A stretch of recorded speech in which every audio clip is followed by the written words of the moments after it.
بلکہ سنو جو حدیث پاک میں آتا ہے وہ یہ ہے کہ یزید چھڑیاں مار رہا تھا، چھڑیاں امام حسین کے لبوں پہ، تو نعمان بن بشیر صحابی تھے، بول پڑے، کہنے لگے یزید بدبخت ہاتھ پیچھے اٹھا، مجھے اللہ کی عزت کی قسم میں نے سینکڑوں بار نبی پاک کو ان ہونٹوں کو چومتے دیکھا ہے۔ حضرت جناب زینب عورتوں کے مجمع میں پیچھے ہو کے بیٹھی ہیں، یزید کے پاس جب پہنچا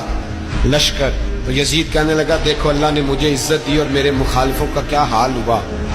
تو بی بی زینب بول پڑی، اتنے صدمے سہے پر آواز توانا ہے، جاندار ہے۔ حضرت سیدہ زینب نے جب سنا نا کہ یہ کہہ رہا ہے کہ مجھے اللہ نے عزت دی، تو جناب زینب بولی،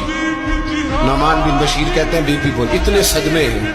پر جناب زینب بولی اللہ اکبر، اس انداز میں بولی کہ پہلے قرآن مجید کی آیت پڑھی، کہنے لگی وَتُعِزُّ مَن تَشَاءُ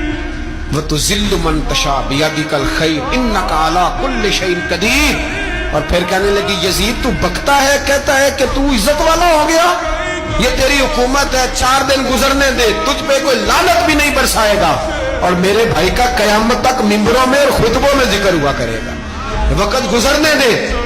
جب جناب بی بی زینب بول رہی تھی تو حضور کے ایک نابینا صحابی پاس بیٹھے تھے، جناب نعمان بن بشیر کا ہاتھ ہلایا، ہلا کے کہنے لگے کیا علی آ گئے؟ تو علی کی آواز لگتی ہے، جبریل امی بول رہے ہوں جیسے، حکمت کے گوہر رول رہے ہوں جیسے،